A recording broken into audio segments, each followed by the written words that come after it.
Trečiasis žingsnis. Kiek man reikia parduoti, norint tapti pelningam? Tikrai nemažai kalbėjome apie pelningumo rodiklius, pelningumo lygius, pajamas, sąnaudas, daug skambių frazių, daug įvairiausių teorijų. Kalbant paprastai ir labai svarbi vieta veiklą pradedančiam verslininkui, vadovui suprasti, kada aš tampu pelningas, kaip man tą pasiskaičiuoti, jeigu aš tik dabar pradedu parduoti ir tikrai aš to pelno neturiu, kaip tą įsivertinti. Ir praktikoje, ir teorijoje yra taikomas toks terminas ir toks skaičiavimo metodas kaip lūžio taško analizė. Tikrai mes čia nieko nelaužysim, lūžio taško analizė yra finansinis terminas paskaičiuoti tam taškui, kada verslas neturi nei nuostolio, nei pelno. Tiesiog yra nulis. Šį tašką pasiekti yra svarbu, todėl kad kiekvienas sekantis pardavimas jau jums yra pelningas. Ir tai yra vadinama lūžio tašku, o pagrindiniai lūžio taško analizės principai yra apie sąnaudas, tai kokias sąnaudas jūs patiriat ir kaip jas suskirstyti. Tai fiksuotos sąnaudos. Viena iš sąvokų yra fiksuotos sąnaudos. Kas yra fiksuotos sąnaudos? Labai paprastas pavyzdys, tai yra nuoma.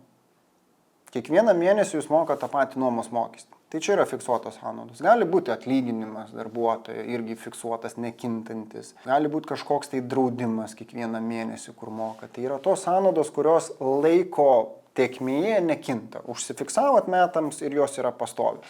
Kita sąvoka tai yra kintamos sąnaudos. Kintamos sąnaudos kinta parduodant ar suteikiant paslaugą. Tai daugiau pardavimų, daugiau yra sąnaudų ir jos yra priklauso nuo kiekvieno vieneto. Kaip pavyzdys gali būti, jeigu konsultacijų paslaugos pardavinėju, tai mano darbo valandos bus kintamos sąnaudos. Kaip pavyzdys, gali būti darbuotojų darbo užmokestis. Prekyboje tai prekės įsigijimo kaina. Gali būti tam tikros pridėtinės išlaidos nuo pardavimų, gal atsiranda tam tikros, sistemų nuomos išlaidos, kurios auga prie apimčių. Sekantis yra pardavimo kaina vienetui ir čia, kaip minėjau anksčiau, savikaina, bendrasis pelnas turi ryšį, ypač savikaina, kad man tinkamai nusistatyti pardavimo kainą vienetui, tai suma, už kurią aš parduodu, kad pasiekčiau greičiau pelną, kad pasiekčiau tą lūžio tašką. Apie kainodarą ir kainos nustatymą šiek tiek kalbėsim. Čia dedu akcentą, kad pardavimo kaina, skaičiuojant lūžio tašką, yra puikia vieta įsivertinti, ar aš nusistačiau normalią kainą, ką turiu omeny, sakydamas normalią, ar aš pasieksiu lūžio tašką, kada pasieksiu, ar tai yra finansiškai man priimtina ar ne.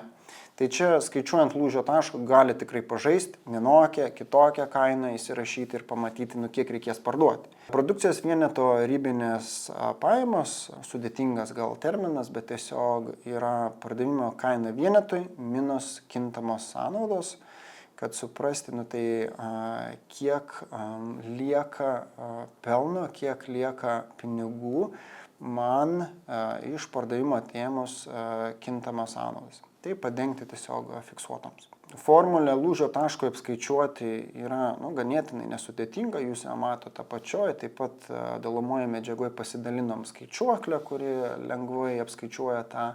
Nebūtina jos mokėti, nebūtina ją Excelį pačiam skaičiuoti, taikyti. Tikrai yra internete neblogų skaičiuoklių, kuris įrašote tiesiog pagrindinius skaičius, kainą, sąnaudas ir sistema jums paskaičiuoja. Vieną pavyzdį matot skaidriai, tiesiog pažaisdamas įvedžiau produkcijos vieneto kainą, 25 eurus, kintamus kaštus, kaip 10, kaip pavyzdys vienam vienetui, pastovius kaštus 5000 eurų, nuoma ir darbo užmokestis, ir aš turiu lūžio taško paskaičiavimą, tai turėčiau tokiu atveju parduoti 333 vienetus arba lūžio taškas piniginė išraiška 8333. Ir čia ta vieta, kaip minėjau, apie kainą. Čia galite pasižiūrėti, kokią įtaką daro jūsų lūžio taškui kainos didinimas arba mažinimas. Didinsit, greičiau pasieksit, mažinsit, taip greitai nepasieksit, reikės ir vienetais daugiau ir eurais daugiau parduoti. Nuoroda dalomoje medžiagoje, skaidriai matot pavyzdį.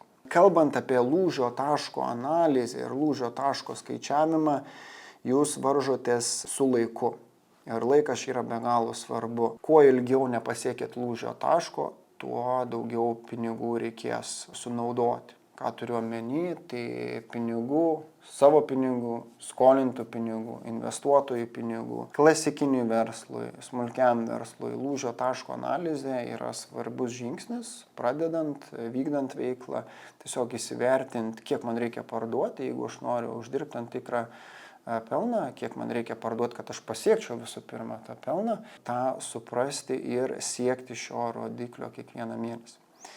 Deja, praktikoje ne visada yra taikomas šis skaičiavimas, tiesiog pasikliaunama nuojauta, intuicija, tai irgi gerai, bet sujungus šios du dalykus, tai ir skaičiavimą, ir intuicija gali turėti puikius rezultatus ir mažesnį finansinį stresą. Kaip pritaikyti praktikoje lūžio taško skaičiavimą? Tai pirmas, nusistatykite savo sąnaudas, išvardinkite visas fiksuotas ir kintamas.